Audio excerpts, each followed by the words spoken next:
అందరికి నమస్కారం. అందరూ ఎలా ఉన్నారు? బాగున్నారా? మరొక కొత్త వీడియోతో మేము ముందుకు వచ్చానండి. ఆల్రెడీ లాస్ట్ వీడియోలో చెప్పాను. ఆహ్, నా పేరు గణేష్. నేను ఎస్‌క్యూఎల్ డీబీఏగా వర్క్ చేస్తున్నాను హైదరాబాద్‌లో. సో, నా ఫస్ట్ వీడియో యూఎస్ఏకి సంబంధించిన హెచ్1బి గురించి షేర్ చేసుకున్నానండి. ఇప్పుడు నా సెకండ్ వీడియో. నేను లాస్ట్ వీడియోలోనే చెప్పాను అందరికీ. నేను ఇంతకుముందు రీల్స్ చేసేవాడిని. ఫుల్ లెంగ్త్ వీడియోస్ స్టార్ట్ చేశాను. నా ఫస్ట్ ఫుల్ లెంగ్త్ వీడియో యూఎస్ఏకి సంబంధించి. సో, నేను ఫస్ట్ వీడియోలో మీకు క్లారిటీగా చెప్పాను. నన్ను యూరోప్ గురించి కూడా చాలా క్వెషన్స్ అడుగుతున్నారు. అక్కడ జాబ్స్ గురించి కానీ, వీసా గురించి కానీ, వీసా ప్రాసెస్ గురించి కానీ, లాంగ్వేజ్ బ్యారియర్ గురించి కానీ చాలామంది అడుగుతున్నారండి. అందుకని ఈ వీడియో చేస్తున్నాను. క్లారిటీగా ఇన్ఫర్మేషన్ గ్యాదర్ చేసుకొని, మీ అందరికీ ఫస్ట్ వీడియో బాగా నచ్చిందని అనుకుంటున్నాను. చాలా మంచిగా ఆదరించారు. సో, అందుకని ఈ సెకండ్ వీడియో గురించి ఇంకాస్త ఆసక్తిగా తెలుసుకొని క్లారిటీగా మీ ముందుకొచ్చానండి. సో, సుత్తి లేకుండా, సొది లేకుండా పాయింట్‌కెళ్దాం. ఫస్ట్ యూరప్ మైనస్ పాయింట్స్ గురించి మాట్లాడుకుందాం. తర్వాత ప్లస్ పాయింట్స్ గురించి మాట్లాడుకుందాం. సో, ఫస్ట్ యూరప్‌కి వచ్చేసరికి వీసా. వీసా గురించి మాట్లాడుకుందాం. Visa is the first drawback. మీకు అమెరికాలో లాగా చాలామంది అనుకుంటారు, టూరిస్ట్ వీసా వేసుకొని వెళ్ళి అక్కడికి వెళ్ళిన తర్వాత ఏదో ఒకటి మన వాళ్ళు ఎవరైనా ఉంటే వాళ్ళని పట్టుకొని ఆహ్, ఆహ్, ఏదైనా పార్ట్ టైం జాబ్ చేసుకొని చిన్నగా వీసా స్టేటస్ చేంజ్ చేసుకుందాము అని ప్లాన్ చేస్తారండి. ఆహ్, అది చాలామంది చేస్తున్నారు కూడా. లైక్ యూఎస్ఏ వెళ్ళి బీ2 వీసా తీసుకొని అక్కడికి వెళ్ళిన తర్వాత ఎఫ్1 వీసా స్టేటస్లోకి చేంజ్ అవ్వటం. ఇక్కడ ఎఫ్1 వీసా రాని వాళ్ళు, అది కష్టం అనుకున్న వాళ్ళు ఫస్ట్ బీ2 వీసా వేసుకుని ఆ తర్వాత ఎఫ్1 వీసాకి స్టేటస్ చేంజ్ చేసుకుంటారు. అది అమెరికాలో కుదురుతుందండి. ఎందుకంటే ఆ visa 6 months validity, 10 years validity ఇస్తారు. బట్ 6 మంత్స్ అక్కడ ఉండొచ్చు. మళ్ళీ నెక్స్ట్ 3 మంత్స్ తర్వాత మళ్ళీ ఇంకో 6 మంత్స్ ఉండొచ్చు. ఆ ఫెసిలిటీ ఉందండి. అండ్ అక్కడ మెయిన్ ఇంపార్టెంట్ థింగ్ ఏంటంటే English language is main important. అక్కడ ప్లస్ పాయింట్. ఈ సేమ్ యూకేలో కూడా సేమ్ వస్తుంది, కెనడాలో కూడా సేమ్ వస్తుంది. 6 months validity, UK 6 months validity. So, New Zealand కూడా ఇంగ్లీష్ కావచ్చు కానీ 6 మంత్స్ వ్యాలిడిటీ ఏమి ఉండదు. జస్ట్ 3 మంత్స్ ఉండొచ్చు అనుకుంటా. బట్ 3 ఇయర్స్ వీసా ఇస్తారు. సో, ఇది ప్లస్ పాయింట్స్ అండి ఈ కంట్రీస్కి. బట్ యూరోప్ విషయానికి వచ్చేసరికి మీకు 3 మంత్స్, 6 మంత్స్ వీసా ఇవ్వరు. Validity 10 years year, 5 years year, 1 year ఇవ్వరు. సో, యూరోప్ వీసా వచ్చేసరికి 15 డేస్ వ్యాలిడిటీ ఇస్తారండి ఫస్ట్ టైం అప్లై చేసే వాళ్ళకి. దాన్ని యూరోప్ వీసా అనరండి, సెంజన్ వీసా అంటారండి. ఏ కంట్రీకి మీరు ఫ్రాన్స్కి అప్లై చేసుకున్నా, జర్మనీకి అప్లై చేసుకున్నా, పోర్చుగల్కి అప్లై చేసుకున్నా, పోలాండ్కి అప్లై చేసుకున్నా, స్విట్జర్లాండ్కి అప్లై చేసుకున్నా, ఏ కంట్రీకైనా అండి మీకు same visa, Schengen visa. 28 countries ఉంటాయండి మొత్తము. 27 ఆర్ 28, ఇఫ్ ఐఎమ్ కరెక్ట్. ఒకసారి చూసుకోండి. 27 ఆర్ 28 ఉంటాయి ఇఫ్ ఐఎమ్ నాట్ రాంగ్. ఈ కంట్రీస్ అన్నిటికీ ఒకటే వీసా అండి, సెంజన్ వీసా. మీరు ఏ కంట్రీకైనా వెళ్ళొచ్చండి ఈ కంట్రీ యూజ్ చేసుకొని. కాకపోతే ఈ వీసాని మనం ఏ కంట్రీతో అయితే తీసుకున్నామో ఆ కంట్రీ నుంచి మనం ఎమిగ్రేషన్ కంప్లీట్ చేసుకొని వెళ్ళాలి. మళ్ళీ అదే కంట్రీ నుంచి మనం బయటకు వస్తే నెక్స్ట్ టైం మనం వీసా అప్లై చేసుకోవడానికి చాలా ఫ్లెక్సిబుల్గా ఉంటుంది. ఎందుకంటే మనం అదే ఎయిర్పోర్ట్ నుంచి వెళ్ళటం, మళ్ళీ ఆన్ టైం వీసా టైం అయిపోకుండా అదే ఎయిర్పోర్ట్ నుంచి మనం బయటకు రావటం వల్ల వాళ్ళకి మన మీద బాగా నమ్మకం వచ్చి నెక్స్ట్ టైం 15 డేస్ని కాస్త 45 డేస్, 50 డేస్ వ్యాలిడిటీ ఇస్తాడు. అంటే 1.5 మంత్ వ్యాలిడిటీ ఇస్తాడు. సో, అది చాలా బెటర్ కదా. సో, ఆ ఆప్షన్ చూస్ చేసుకోండి. ఇక్కడ ఫస్ట్ డ్రాబ్యాక్ ఏంటంటే షెంజన్ వీసా 15 డేసే వ్యాలిడిటీ ఇస్తాడు, 30 డేస్ వ్యాలిడిటీ ఇస్తాడు. కానీ 15 డేస్ మాత్రమే మీరు యూరోప్లో ఉండాలి. ఈ ఈ 1 మంత్లో మీరు ఎప్పుడైనా ప్లాన్ చేసుకోవచ్చు, మీ ఇష్టం అది. సో, ఈ ఈ పర్టికులర్ టైమే వెళ్ళాలని లేదు. ఈ 1 మంత్లో మీరు ఎప్పుడైనా మీరు యూరోప్లో తిరగొచ్చు. సో, ఈ 15 డేస్లో మీరు అక్కడ ఏం చేయగలరండి? ఏమీ చేయలేరు. అసలు 15 డేస్‌లో జాబ్ తెచ్చుకుంటారు. ఈ 15 డేస్‌లో సరే ఏదన్నా లీగల్ చేంజెస్. అసలు ఫస్ట్ ఆఫ్ ఆల్ మీకు చెప్పాల్సిన సెకండ్ డ్రాబ్యాక్ ఏందంటే, మెయిన్ సెకండ్ డ్రాబ్యాక్ అదే.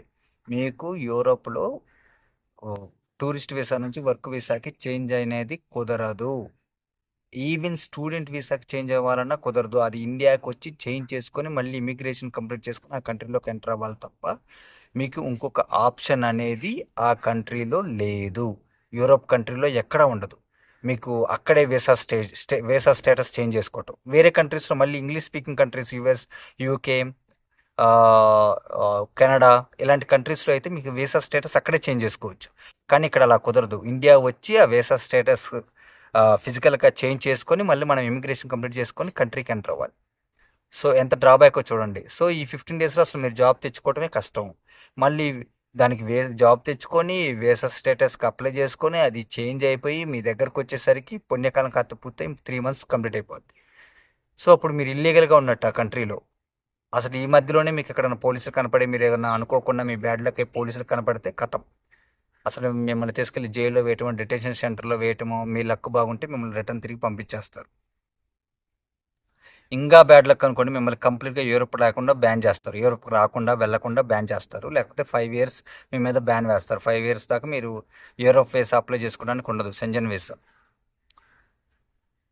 సో, షెంజెన్ వీసాలో జాబ్ తెచ్చుకోవటం గానీ, అక్కడ సెటిల్ అవ్వటం కానీ అంత ఈజీ కాదు. సో, అదొకటి మీరు జాగ్రత్తగా గుర్తుపెట్టుకోండి. ఆహ్, సెకండ్ థింగ్ ఏందంటే, మెయిన్ ఇంపార్టెంట్ థింగ్ ఏందంటే లాంగ్వేజ్ బ్యారియర్. మీరు స్పెయిన్ అన్నా వెళ్ళండి, పోర్చుగల్ అన్నా వెళ్ళండి, ఫ్రాన్స్ అన్నా వెళ్ళండి, జర్మనీ అన్నా వెళ్ళండి, ఏ కంట్రీ అయినా వెళ్ళండి. స్విట్జర్లాండ్ అన్నా వెళ్ళండి, హంగేరి వెళ్ళండి, స్లోవేనియా, స్లోవేకియా ఇట్లాంటి కంట్రీస్ ఏదైనా వెళ్ళండి. మీకు లాంగ్వేజ్ బ్యారియర్ ఉంటుంది. ఆ లాంగ్వేజ్ వస్తే మాత్రమే, ఆ కంట్రీ లాంగ్వేజ్ వస్తే మాత్రమే మీకు పార్ట్ టైమ్ జాబ్స్ కూడా కంఫర్టబుల్‌గా దొరుకుతాయి. లేకపోతే మీకు అంత కంఫర్టబుల్‌గా ఆ కంట్రీస్‌లో పార్ట్ టైమ్ జాబ్స్ దొరకవు.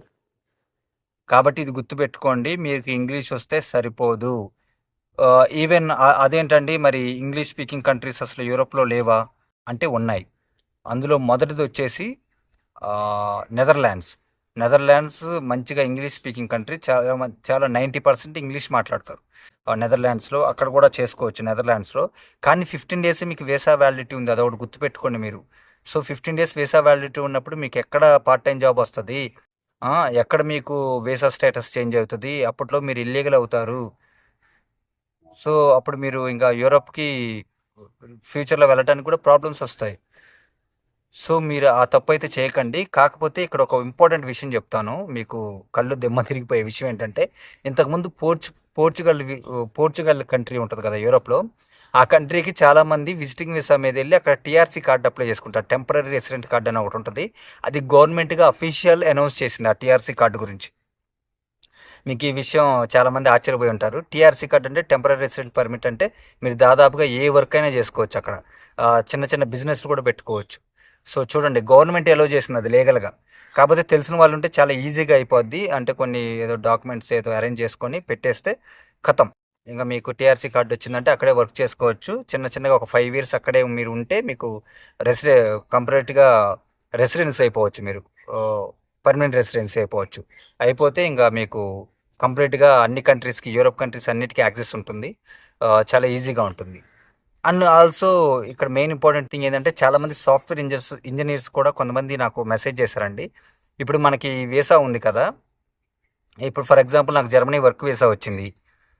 నాకు జర్మనీ నచ్చలేదు. నేను ఫ్రాన్స్‌కెళ్దాం అనుకుంటున్నాను. ఆ వర్క్ వీసా మీద నేను ఫ్రాన్స్‌కి వెళ్ళొచ్చా అంటే కుదరదు. ఎందుకంటే మీకొచ్చింది మీకు జస్ట్ టూరిస్ట్ వీసా మాత్రమే షెంజెన్ టూరిస్ట్ వీసా వస్తదండి. మిగతా అన్నిటికి ఆ కంట్రీ ఆ కంట్రీకి సంబంధించిన వర్క్ వీసా వస్తదండి. సో, మీరిప్పుడు జర్మనీ నుంచి ఫ్రాన్స్‌కెళ్ళి వర్క్ చేయాలనుకుంటే, మీకు ఖచ్చితంగా ఫ్రాన్స్ వర్క్ వీసా ఉండాలి. మీరు ఫ్రాన్స్‌లో జాబ్ కొట్టాలి. అక్కడ వర్క్ వీసా తెచ్చుకోవాలి. అప్పుడే మీరు ఫ్రాన్స్‌లో వర్క్ చేయటం కుదురుతుంది. అంతేగాని జర్మనీ వర్క్ వీసా మీద మీరు ఫ్రాన్స్‌లో వర్క్ చేయటం కుదరదు. కాకపోతే మీరు జర్మనీలో వర్క్ చేస్తూ వర్క్ వీసా ఉంటుంది. మీరు జర్మనీలో వర్క్ చేస్తారు లీగల్‌గా. మీరు చక్కగా ఒక 90 డేస్ దాకా మీరు యూరోప్ కంట్రీస్ అన్నిటికి తిరగొచ్చు వర్క్ వీసా మీద సరదాగా. జస్ట్ ఎంజాయ్ చేయటానికి మాత్రమే తిరగొచ్చు.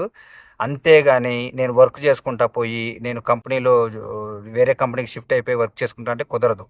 మీరు కంప్లీట్‌గా ఇక్కడ జాబ్ మానేసి, ఇక్కడ వర్క్ వీసా కంప్లీట్‌గా రద్దు చేయించుకొని, అక్కడికెళ్ళి ఫ్రాన్స్ ఆల్రెడీ జాబ్ కొడతారు కదా! ఆ జాబ్‌లో జాయిన్ అయ్యి అక్కడ వర్క్ వీసాని సెట్ చేసుకోవాలి. అలానే కుదురుతుంది. జస్ట్ మీరు కాకపోతే జర్మనీ వర్క్ వీసా మీద ఆల్ యూరోప్ కంట్రీస్‌కి మీరు తిరగొచ్చు. ఫ్లెక్సిబుల్‌గా ఎంజాయ్ చేయొచ్చు. అక్కడున్న కొత్త కొత్త కంట్రీస్‌ని ఎక్స్‌ప్లోర్ చేయటం, ప్లేసెస్‌ని ఎక్స్‌ప్లోర్ చేయటం చేయొచ్చు. అదొకటి విషయం గుర్తుపెట్టుకోనండి. అండ్ ఇంకోటి థర్డ్ థింగ్ వచ్చేసరికి యూరోప్ కంట్రీకి, యూరోప్ కాంటినెంట్ మొత్తానికి బ్లూ కార్డ్ అనేది ఒకటుంటదండి. అది very very powerful card. Compared to permanent residency కింద తీసుకోవచ్చు. ఆ బ్లూ కార్డ్ వస్తే ఎలాగా మీకు అది చాలా హైర్ సాలరీ ఉండాలండి. నాకు తెలిసి 15,000-60,000 యూరోస్ దాటాలనుకుంటున్నా నేను. అంత పెద్ద జాబ్ ఉండాలి. అంటే లైక్ అది డాక్టర్స్ కావచ్చు, సాఫ్ట్వేర్ ఇంజనీర్స్ కావచ్చు, ఏదన్నా ఒక ఆర్టిస్ట్ కావచ్చు, ఒక ప్లేయర్ కావచ్చు, ఒక అథ్లెటిక్ కావచ్చు, ఇలాంటి వాటికి పెద్ద పెద్ద ఇన్కమ్ చేసే వాళ్ళకి ఆ కార్డ్ వస్తుందండి, బ్లూ కార్డ్ అనేది. సో ఈ బ్లూ కార్డ్ రావటం వల్ల మెయిన్ థింగ్ ఏంటంటే అండి, మీరు జర్మనీలో వర్క్ చేసుకుంటూ మీరు వెంటనే ఫ్రాన్స్కి కూడా వెళ్ళొచ్చు. అక్కడ వర్క్ వీసా అప్లై చేసుకోవసరం. మీకు ఈ బ్లూ కార్డ్ ఉంటే చాలు, మీరు యూరోప్ కాంటినెంట్లో ఎక్కడైనా మీరు వర్క్ చేసుకోవచ్చు. సో బ్లూ కార్డ్కి అంత పవర్ ఉంటుంది, కానీ దీనికి మినిమం జాబ్ మినిమం శాలరీ కావాలండి. ఎంతో రిక్వైర్మెంట్ ఉంటుంది. నేను ఒకసారి అది కనుక్కొని మీకు కామెంట్ బాక్స్లో పిన్ చేస్తాను. సో ఒకసారి చెక్ చేయండి. సో ఇంత అమౌంట్ ఉంటేనే 60,000 50,000 ఎబోనేనండి, 50,000 యూరోస్ ఎబోనే పర్ మంత్ పర్ యానం ఇయర్కి. అంత ఉంటేనే, దాని ఎబో ఉంటేనే సంథింగ్ బ్లూ కార్డ్ వస్తుంది. సో అది ఉంటే ఇంకా మీరు రెసిడెంట్కి ఉన్నంత పవర్ ఉన్నట్లే, మీకు ఓటు హక్కు ఉండదు, కొన్ని గవర్నమెంట్ స్కీమ్స్ ఉండవు తప్పితే, ఇంకా మిగతాదంతా ఫ్లెక్సిబుల్గా ఉంటుంది. సో అదొకటి చూసుకోండి. అండ్ ఇంకోటి ఏంటంటే, మీకు ఒక విషయం గుర్తుపెట్టుకోవాలి. మీకు యూకేలో, యుఎస్లో, కెనడాలో, వీటిలో వచ్చి ఆస్ట్రేలియాలో వీటిలో వచ్చినంత ఇన్కమ్ మీకు యూరప్ కంట్రీస్లో రాదండి. మీకు అంత ఇన్కమ్ అయితే ఉండదు. చాలా తక్కువ ఇన్కమ్ ఉంటుంది యూరోప్లో. వీటితో కంపేర్ చేస్తే, తక్కువ అంటే తక్కువ అని కాదు, ఈ కంట్రీస్తో కంపేర్ చేస్తే యూరోప్ కంట్రీస్లో చాలా తక్కువ ఉంటాయి శాలరీస్. అందుకని మీరు గమనించండి, యూరోప్కి చదువుకోవడానికి పోయే స్టూడెంట్స్ చాలా తక్కువ. ఎప్పుడైతే UK, US, Canada, Australia, New Zealand ఇలాంటి వాళ్ళు వీసా ఇవ్వకపోయినా, అలాంటి వాళ్ళకి వీసా రాకపోయినా, సేమ్ అలాంటి స్టూడెంట్సే ఎక్కువ యూరోప్ని ప్రిఫర్ చేస్తారు తప్పితే, ఫస్ట్ టైమే యూరోప్ మీద ఎక్కువగా ఇంట్రెస్ట్ చూపించి యూరోప్ వెళ్ళే వాళ్ళు మీకు చాలా తక్కువ మంది కనిపిస్తారు. ఎందుకంటే అక్కడ లాంగ్వేజ్ బ్యారియర్ విపరీతంగా ఉంటుంది, ఇండియన్స్ చాలా తక్కువగా ఉంటారు, ఆ జాబ్స్ చాలా తక్కువగా ఉంటాయి, శాలరీస్ చాలా తక్కువగా వస్తాయి. సో దీనివల్ల యూరోప్ని ఎక్కువ మంది చూస్ చేసుకోరండి. సో నాకు తెలిసి మీకు యూరోప్ గురించి అన్ని ప్లస్ పాయింట్స్ చెప్పినట్టున్నాను, ప్రాస్ అన్ని. ఇప్పుడు కాన్స్ అన్ని చెప్పినట్టున్నాను. ఇప్పుడు ప్రాస్లోకి వెళ్దాం, పాజిటివ్స్ గురించి వెళ్దాం. యూరోప్లో ఫస్ట్ ఫస్ట్ పాజిటివ్ పాయింట్ ఏంటంటే, జనాలు చాలా తక్కువ మంది ఉంటారండి. చాలా చాలా తక్కువ మంది ఉంటారు. అండ్ వెల్ డెవలప్డ్ కంట్రీస్ అండి, వెల్ డెవలప్డ్ కంట్రీస్. రోడ్స్ కానీ, ఇన్ఫ్రాస్ట్రక్చర్ కానీ, ఆ, అక్కడ ఉండే జనాల అలవాట్లు కానీ, చెత్త చెదార రోడ్ల మీద ఉండదు. మీకు గవర్నమెంట్ ఆఫీసెస్కి వెళ్ళినా తొందరగా పని అవుతుంది, లంచాలు తీసుకోవటం లాంటివి కానీ అలాంటివి ఏముండదు. క్లైమేట్ చాలా బాగుంటుంది. ఆ, మీకు క్రైమ్ రేట్స్ కూడా చాలా చాలా తక్కువ ఉంటాయి. ఆ, చాలా చాలా మంచిగా ఉంటుందండి. యూరోప్ క్లైమేట్ ఎంత బాగుంటుందంటే, మీరు అక్కడ వెల్ సెటిల్ అయ్యండి, శాలరీ బాగా వస్తూ చక్కగా ఇల్లు కొనుక్కుంటూ వెల్ సెటిల్ అయితే మళ్ళీ మీకు ఇండియాకి రాబుద్ది కాదేమో, దాదాపుగా రాబుద్ది కాదు, అంత బాగుంటుందండి జర్మనీ కల్చర్. సారీ, జర్మనీ అంటున్నాను, జర్మనీ కాదు, not only Germany, all Europe countries. అక్కడ ఉండే క్లైమేట్ కానీ, అక్కడ ఉండే ఆ, ఆ, అక్కడ ఉండే పరిస్థితులు, రూల్స్ రెగ్యులేషన్స్ కానీ చాలా బాగుంటాయండి. చక్కగా అందరూ రోడ్డు మీద ఒక వేలోనే వెళ్ళటం, లైన్లో నుంచొని మెట్రోలు ఎక్కటం కానీ, సంథింగ్ ఇలాంటివన్నీ ఎన్నో బాగుంటాయి. రోడ్డు మీద చెత్త వేయకపోవటం, డీసెంట్గా మాట్లాడడం, క్రైమ్స్, లేడీస్ మీద క్రైమ్స్ కానీ ఇలాంటివి చాలా తక్కువగా ఉంటాయి. చాలా పాష్గా మనం రెడీ అవ్వచ్చు. మన మిడిల్ క్లాస్ మెంటాలిటీ నుంచి చాలా పాష్ మెంటాలిటీలో కూడా చేంజ్ అవుతాము. దానివల్ల మన ఫ్యామిలీ కూడా గ్రూమింగ్ అవుతుందండి, ఒక మిడిల్ క్లాస్ నుంచి ఒక హైయర్ స్టేజ్కి. సో అది చాలా మంచిగా ఉంటుంది యూరోప్లో. సో ఆ, అదొకటేనండి నాకు చాలా బాగా నచ్చేది యూరోప్లో. రూల్స్ రెగ్యులేషన్స్ కానీ చాలా బాగుంటుంది, క్లైమేట్ చాలా బాగుంటుంది, వెదర్ చాలా బాగుంటుంది. ప్రతిసారి మనకి స్నో ఎక్కువగా ఉండదు. కెనడాలో ఉన్నంత స్నో అయితే ఉండదు.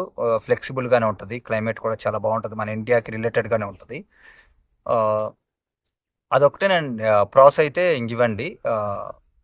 జాబ్స్ కూడా కొంచెం మరీ ఇంగ్లీష్ స్పీకింగ్ కంట్రీస్లో దొరికినన్ని దొరకవు, కానీ దొరికే మంచి మంచి జాబ్స్ ఉంటాయండి అక్కడ కూడా. చాలా బాగా సెటిల్ అవ్వచ్చు. ఆ, కాకపోతే ఏదైనా సరే నన్ను అడిగితే నేను ఇంగ్లీష్ స్పీకింగ్ కంట్రీస్ చూస్ చేసుకోమని ఎక్కువ చెప్తాను. నన్నైతే ఇంగ్లీష్ స్పీకింగ్ కంట్రీస్ ఎందుకు చూస్ చేసుకోమంటానంటే, మనలాంటి మిడిల్ క్లాస్కి డబ్బులు చాలా అవసరం. అంటే మన మెంటాలిటీతో పాటు, మన మిడిల్ క్లాస్ నుంచి కొంచెం కొంచెంగా ముందుకెళ్ళటంతో పాటు, మనకి మనీ కూడా చాలా ఇంపార్టెంట్ అండి వెల్ సెటిల్ అవ్వడానికి. సో ఇవి ఇంగ్లీష్ స్పీకింగ్ కంట్రీస్లో మనం ఎక్కువ సంపాదించుకోవడానికి ఛాన్సెస్ ఉంటాయి. ఈ లాంగ్వేజ్ బ్యారియర్ ఉండదు. ఆ, యూరోప్ కంట్రీస్తో పోలిస్తే వెల్ డెవలప్డ్ కంట్రీస్ కాబట్టి మనకి చాలా బాగుంటుంది. లేదు నాకు డబ్బుల పరంగా ఇబ్బంది లేదు, కానీ క్లైమేట్ చాలా బాగుండాలి. జనాలు ఎక్కువగా ఉండకూడదు. చాలా ఫ్లెక్సిబుల్‌గా, కంఫర్టబుల్‌గా ఉండాలంటే మాత్రం యూరోప్ కంట్రీస్‌ని మించింది ఈ ప్రపంచంలో ఏది ఉండదు. ఎందుకంటే తక్కువ జనాభా ఉంటది. క్లైమేట్ చాలా బాగుంటది. ఇన్‌ఫ్రాస్ట్రక్చర్ కానీ, క్లైమేట్ కానీ, ఈ సరౌండింగ్స్ కానీ, ఎన్విరాన్మెంట్ కానీ ఎక్సలెంట్‌గా ఉంటదండి. మీకు ఇంగ్లీష్ స్పీకింగ్ కంట్రీస్‌లో కూడా ఇంత కంఫర్టబుల్‌గా అనిపించదు. యూరోప్ కంట్రీస్‌లో అంత కంఫర్టబుల్‌గా అనిపిస్తది. కాబట్టి మీరు యూరోప్ కంట్రీస్‌ని ఎక్కువగా చేసుకోవడానికి ప్రయత్నించండి. ఆహ్, ఇంకేమన్నా చెప్పడం మర్చిపోయానా అండి? ఆ! చాలామంది వీసాలు అప్లై చేసుకోవాలని అడుగుతున్నారండి. చాలా క్లారిటీగా చెప్తాను వినండి. ఫర్ ఎగ్జాంపుల్ బీ2 వీసా అంటున్నాను, అది అమెరికాకి సంబంధించింది. సారీ. సెంజన్ వీసా అప్లై చేసుకోవటానికి కావాల్సిన మెయిన్ డాక్యుమెంట్స్ చెప్తా వినండి. Passport, second passport size photo, third thing వచ్చేసి ఐటినరీ. అంటే మీరు 27 రోజులు ఏం చేయబోతున్నారు అనేది ఐటినరీలో ఏ ఏ రోజు ఎక్కడికెళ్తున్నారు, ఏం చేయబోతున్నారు అనేది చెప్పాలండి. కవరింగ్ లెటర్ అంటే అసలు మీరు ఎందుకెళ్తున్నారు, మీరు ఎన్ని డబ్బులు తీసుకెళ్తున్నారు, మీకు అక్కడ ఎవరైనా ఉన్నారా, మళ్ళీ మీరు ఎప్పుడు తిరిగొస్తారు, ఏమేమి అసెట్స్ ఉన్నాయి అవన్నీ కవరింగ్ లెటర్‌లో మెన్షన్ చేయాలి. ఫోర్త్‌ది వచ్చేసి covering letter. And fifth document వచ్చేసి హెల్త్ ఇన్సూరెన్స్ మ్యాండేటరీగా ఉండాలండి. ట్రావెల్ ఇన్సూరెన్స్ మ్యాండేటరీగా ఉండాలి ఫిఫ్త్. అండ్ సిక్స్త్ వచ్చేసి ఆహ్ దాదాపుగా ఈ 5 డాక్యుమెంట్స్ సరిపోతుంది. ఆహ్, ఆ! మళ్ళీ ఆహ్, మెయిన్ థింగ్ మర్చిపోయాను. అసలు మెయిన్ థింగ్ ఇదే bank statement. So, bank statement is very, very important. And job offer letter, pay slips, company ID card and bank statements ఇలాంటివి కూడా మెన్షన్ చేయాలండి మనం. అంటే మంచి టైస్ ఉన్నాయి ఇండియాతో అని. నన్నడిగితే మీ ప్రాపర్టీ డాక్యుమెంట్స్, మీ ఫాదర్, మదర్ మీద ఏమైనా ప్రాపర్టీ డాక్యుమెంట్స్ ఉన్నా అవి కూడా మెన్షన్ చేయండి. మీ పాన్ కార్డ్, ఆధార్ కూడా మెన్షన్ చేయండి. మీ ఓటర్ కార్డ్ ఉంటే మెన్షన్ చేయండి. ఇవి కూడా చాలా బూస్ట్ ఇస్తాయండి. ఎక్కువ డాక్యుమెంట్స్ అయ్యే కొద్దీ మనకి ఛాన్సెస్ హెవీ అయితాయి. వాళ్ళకి కూడా ఆహ్, తిను ఉన్న డాక్యుమెంట్స్ అన్నీ పెట్టేసాడు, తిను చాలా జెన్యూన్‌గా ఉన్నాడని వాళ్ళకనిపిస్తది. సో, ఈ డాక్యుమెంట్స్ అన్నీ రెడీ చేసుకోండి. Passport size photo, itinerary, covering letter, travel insurance, bank statements, pay slips, offer letter, ID card, Aadhaar card, PAN card, voter ID, మీ ఫాదర్, మదర్ యాసెట్స్‌కి సంబంధించిన డాక్యుమెంట్స్, లేకపోతే మీ పేరు మీద ఉంటే మీ యాసెట్స్‌కి సంబంధించిన డాక్యుమెంట్స్, ఇలాంటివన్నీ మెన్షన్ చేయండి. సో, వీసా ఫీజ్ వచ్చేసి రఫ్‌లీ ఒక 15,000 ఉంటదండి. మీరు కావాలంటే ఓన్‌గా అప్లై చేసుకోవచ్చు. మేక్ మై ట్రిప్ యాప్ ఉంటది కదా! అందులో వీసాలోకెళ్తే మీకు ఫ్రాన్స్ కంట్రీ ఇవన్నీ కనిపిస్తాయి. మీరు ఓన్‌గా అప్లై చేసుకోవచ్చు. 15,000 వీసా ఫీ ఉంటది. వాళ్ళు చార్జ్ వచ్చేసి ఒక 5,000 ఏమో చేస్తారు. సో, 20,000 అవుతుంది. సో, ప్రాసెస్ అయిపోద్ది. లేకపోతే మీరు ఏదన్నా కన్సల్టెన్సీని మీట్ అవ్వచ్చు. ట్రావెల్ కన్సల్టెన్సీస్‌ని, వాళ్ళు కూడా మీకు హెల్ప్ చేస్తారు వీసా తెచ్చుకోవడానికి. ఈ డాక్యుమెంట్స్ అన్ని అరేంజ్ అయిన తర్వాత మనం విఎఫ్ఎస్ గ్లోబల్‌లో స్లాట్ బుక్ చేసుకోవాలండి. వీసా ఫీ అప్లికేషన్ సబ్మిట్ చేసిన తర్వాత వాళ్ళు మీరు అప్లికేషన్ ఫిలప్ చేసి మీరు వీసా ఫీ సబ్మిట్ చేసి ఆ డాక్యుమెంట్స్ అన్ని అప్లోడ్ చేసి ఆహ్, సబ్మిట్ చేస్తారు. వెంటనే విఎఫ్ఎస్ పోర్టల్‌లోకి వెళ్తారండి. విఎఫ్ఎస్ పోర్టల్‌లో మీకు స్లాట్ బుక్ చేసుకోవాలి. నేను ఆ టయానికి ఆ స్లాట్ బుక్ చేసుకున్న తర్వాత అది పంజాగుట్టలో ఉంటది మన హైదరాబాద్‌లో. అక్కడికెళ్ళి విఎఫ్ఎస్ స్లాట్ బుక్ చేసుకుంటే మనకు ఒక టైమ్ ఇస్తారు. ఆ టైంకి మనం విఎఫ్ఎస్ గ్లోబల్‌కెళ్ళి అక్కడ మనం డాక్యుమెంట్స్ అన్నీ ఫిజికల్‌గా జిరాక్స్ తీపిచ్చుకొని, కలర్ జిరాక్స్ తీపిచ్చుకుంటే ఇంకా బెటర్. ఆ జిరాక్స్‌లన్నీ తీపిచ్చుకొని వాటిని ఒక ఫైల్‌లో రెడీ చేసుకొని పాస్‌పోర్ట్‌తో సహా తీసుకెళ్ళి ఆ టైంకి విఎఫ్ఎస్ గ్లోబల్‌కెళ్తే వాళ్ళు చెక్ చేసి లోపలికి పంపిస్తారు. ఆహ్, ఈవెన్ హోటల్ బుకింగ్స్ మర్చిపోయాను నేను. Hotel bookings mandatory. మీరు ఎన్ని రోజులైతే ఉంటారో అన్ని రోజులు హోటల్ బుకింగ్స్ ఖచ్చితంగా చేసుకోండి. ఖచ్చితంగా అడుగుతారు. మీరు అంతేగాని ఒక 5 రోజులు చేసేసుకున్నాను, నేను ఆడికి పోయిన తర్వాత చేసుకుంటా, ఫ్లెక్సిబిలిటీ పెట్టంటే ఉండదు. మీరు బుకింగ్ డాట్ కామ్‌లోకి వెళ్తే అక్కడ ఫ్రీగా చేసుకోవచ్చు. ఎటువంటి డబ్బులు పే చేయవసరం లేదు. క్రెడిట్ కార్డ్ ఆప్షన్ పెట్టండి. మీకు ఈ టైంకి డబ్బులు కట్ అవుతాయి. పే లేటర్ ఆప్షన్ పెట్టండి. ఈ టైంకి డబ్బులు కట్ అవుతాయి అంటారు. ఈలోపు మీకు వీసా వచ్చిద్ది. అక్కడికెళ్ళిపోతారు. అక్కడికెళ్ళిన తర్వాత క్యాన్సిల్ చేయండి. అయిపోద్ది. ఫ్రీ క్యాన్సిలేషన్ ఉంటది. అవి బుక్ చేసుకోండి. క్యాన్సిల్ చేస్తే అయిపోద్ది. రూపాయి కూడా కట్ ఉండదు. మనకి హోటల్ బుకింగ్స్ అయిపోతాయి. వీసా కూడా కంఫర్టబుల్‌గా వస్తది. సో, అక్కడికెళ్ళి బయోమెట్రిక్స్ ఇచ్చి ఆ డాక్యుమెంట్స్ అన్ని సబ్మిట్ చేసి వచ్చిన తర్వాత ఫోటో తీసుకుంటారు. బయోమెట్రిక్స్ ఏపించుకుంటారు. డాక్యుమెంట్స్ అన్ని తీసేసుకుంటారు. మనం వచ్చేస్తాం. ఒక 2 వీక్స్ టు 3 వీక్స్ పడుతుంది డిసిషన్‌కి. మనకి డిసిషన్ వచ్చేస్తుంది. సో, వీసా వచ్చేస్తుంది. సో, అంతే అండి. ఇంకోటేందంటే ఫేక్ డాక్యుమెంట్స్ ఎక్కడ పెట్టకండి. అది మంచిది కాదు. మళ్ళీ చెప్తున్నాను, అది మంచిది కాదు. ఫేక్ డాక్యుమెంట్స్ మీరెక్కడా పెట్టకండి. అది ఏమాత్రం మంచిది కాదు. మీ వీసా ఒక్కసారి డినైడ్ అవ్వటమే కాదు, అంటే వీసా రాకపోవటమే కాదు, మీకు ఫ్యూచర్‌లో వీసా అప్లై చేసినప్పుడు అక్కడ వాళ్ళు మెన్షన్ చేస్తారు. తిను ఫేక్ డాక్యుమెంట్స్ అప్లై చేశాడని. సో, ఫేక్ డాక్యుమెంట్స్ ఒకసారి అప్లై చేసిన అందులో ఉంటే మీకు సెకండ్ టైమ్ ఎప్పుడైనా వీసా అప్లై చేసినప్పుడు అది ఖచ్చితంగా రాదు. ఇంక అసలు మీరు అప్లై చేయటమే వేస్ట్. అట్లా ఉంటదండి. ఈ మధ్య కంప్యూటరైజేషన్ కూడా ఎక్కువ పెరిగింది. కంప్యూటర్స్ ఈ మధ్య ఎక్కువగా యూజ్ చేస్తున్నారు కదా! డేటాని వాళ్ళే ఎక్కువగా స్టోర్ చేసుకోవటం, ఈ మధ్య ఫిజికల్‌గా ఆధారపడటం తక్కువైపోయింది. సో, అది కూడా మీరు మైండ్‌లో పెట్టుకోండి. ఎక్కడ మిస్ కావద్దు. సో, జాగ్రత్తగా ఇదండి వీసా ప్రాసెస్ అయితే. ఆహ్, ఇక హోప్ నేను అన్నీ అర్థమయ్యేలా చెప్పానని నేను అనుకుంటున్నాను. సో, ఒక రిక్వెస్ట్ అండి. ఈ వీడియో గనక మీకు నచ్చితే ప్లీజ్ లైక్ చేయండి, షేర్ చేయండి, సబ్స్క్రైబ్ చేయండి, కామెంట్ చేయండి. నలుగురికి చెప్పండి ఈ వీడియోని. మీకు చాలా ఇన్ఫర్మేటివ్‌గా ఉంటే. దాదాపుగా నేను జెన్యూన్ ఇన్ఫర్మేషన్ ఇచ్చానండి. Very clear information. ఒక న్యాచురల్‌గా ఒక పల్లెటూరు అబ్బాయి ఎలా ఇస్తాడో క్లియర్‌గా, ఒక పల్లెటూరు అబ్బాయి కూడా అర్థమయ్యేలా అంత క్లియర్‌గా నేను మీకు ఈ వీడియోని ఎక్స్‌ప్లెయిన్ చేశాను. ప్లీజ్ సపోర్ట్ చేయండి. ఆహ్, లైక్ చేయండి, షేర్ చేయండి, సబ్స్క్రైబ్ చేయండి, కామెంట్ చేయండి. ఈ వీడియో నచ్చితే నలుగురికి చెప్పి వాళ్ళని కూడా చూసేలా ప్రోత్సహించండి. Thank you so much. ఆహ్, ఇక బై బై.